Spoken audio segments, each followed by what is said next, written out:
అక్షర భిక్ష క్రింది పట్టికలో నున్న 9 గళ్లలో మనము వరుసగా మూడక్షరముల తెలుగు పదములను నిర్మించవచ్చును.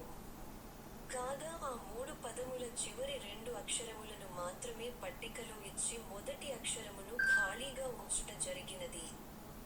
ఖాళీలలో ఉండవలసిన ఆ మొదటి అక్షరములేమిటో పట్టికకు ఇరువైపులా ఉన్న తెలుగు మరియు ఇంగ్లీష్ పదముల ఆధారముల ద్వారా కనుగొని 2 నిముషములలోగా పూరించండి.